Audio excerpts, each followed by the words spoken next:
Today we are custom cutting some flat glass for this old Ford.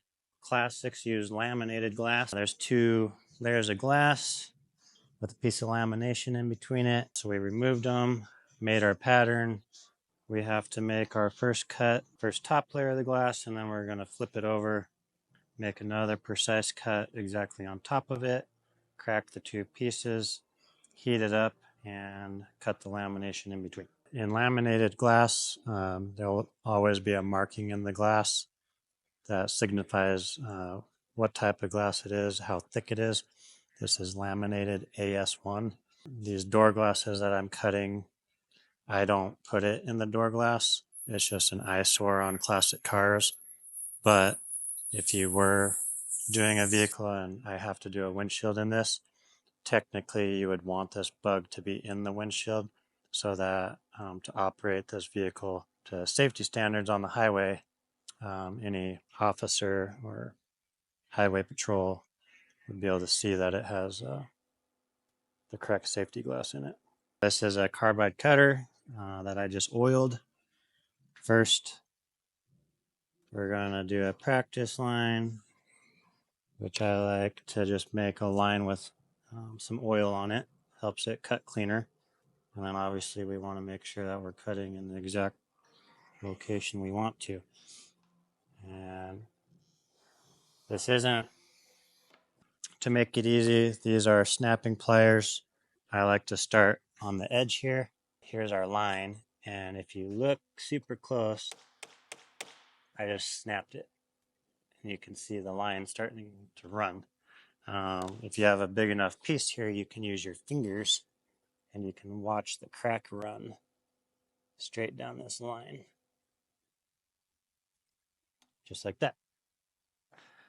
Then we're going to flip it over. We're going to make another cut exactly on top of the one we just did. Get a little bit of oil.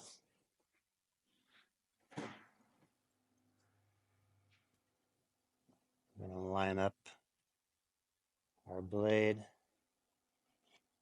And it's very important to be exactly on top of your other cut. When you're cutting large pieces of glass, you cannot have a lot of overhang because the weight of the glass while you're cutting will snap it incorrectly as well. Pull it off. Start our crack. And you have to be careful with your second crack because you already did this bottom one and now there's less glass holding it together, so this one likes to crack a lot easier. Now we have denatured alcohol, which lights on fire and burns super hot. So when we're applying the denatured alcohol, heating and cooling the glass, now that you cut it, can make it run as well.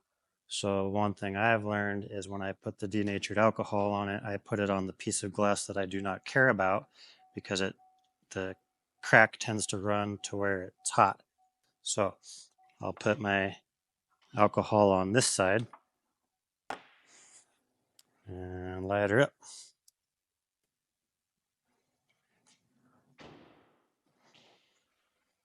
So this is a small piece, so I can just let it sit here and naturally hang, and the weight of it's going to slowly separate it. But if it was a larger piece, you would still have to hang on to it because it would try to fold down.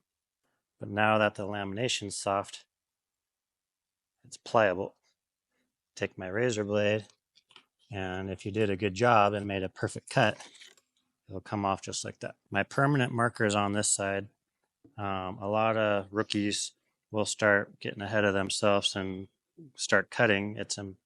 You'll learn real quick that the denatured alcohol and the oil from the knife will ruin your pattern, your Sharpie mark. So I always flip it back over, and I got my Sharpie line on this side.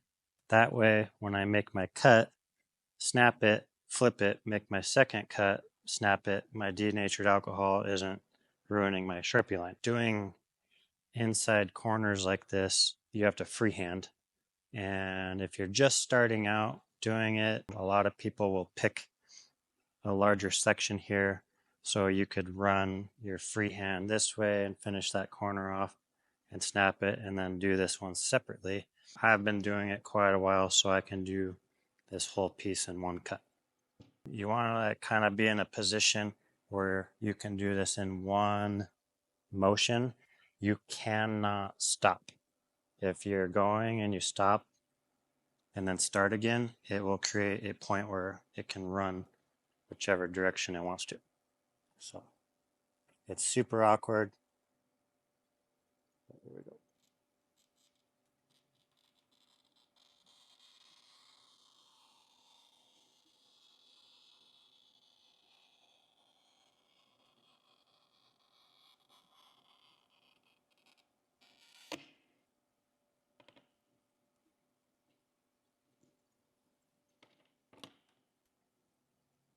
So I'm watching out at angle and I can see the crack, and I'm walking it and putting pressure where I want the crack to go, and I use my fingers to be able to add pressure so it snaps where I need it to go.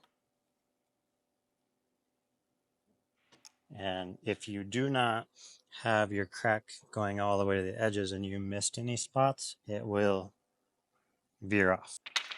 You have to start all over.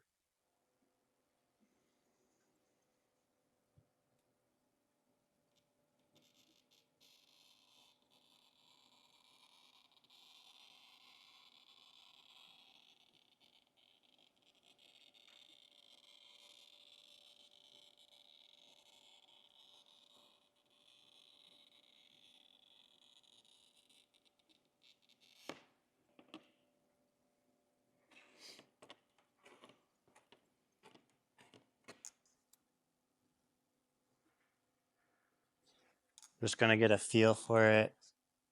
If you push too hard, you will crack it. So it's getting more pliable. Still not exactly enough. Also, if you force it, it will chip your edges.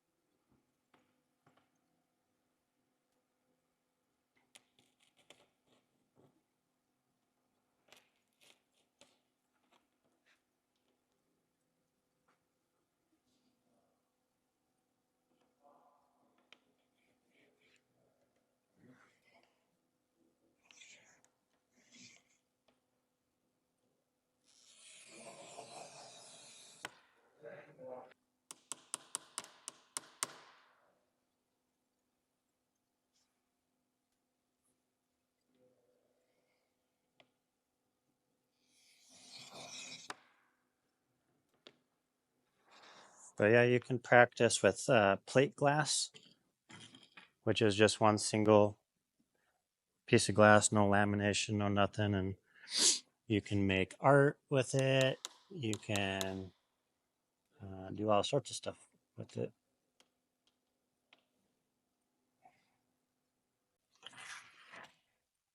This is a good example why I was telling you to pay attention to where your Sharpie is, because if I would have put the denatured alcohol on that cut on the other side where the Sharpie is, it would have washed it off. And I still need to make these two cuts.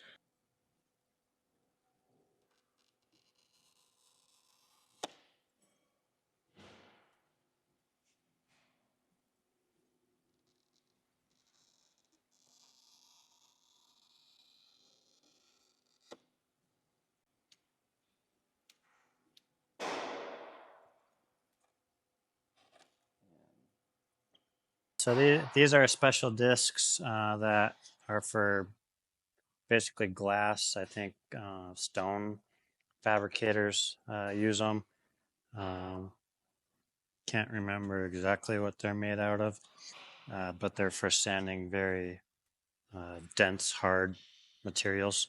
The discs are expensive, and the glass ruins them pretty quickly. That's why if you're doing this to make money and you want to be efficient and get your cuts as good as possible so you're doing less sanding.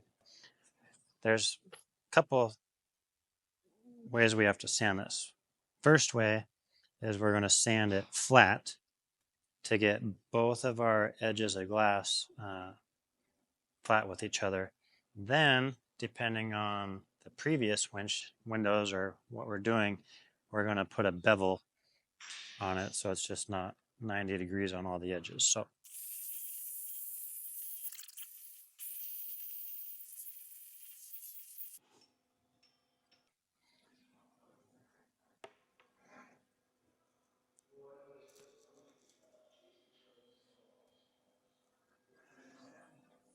that's what we want.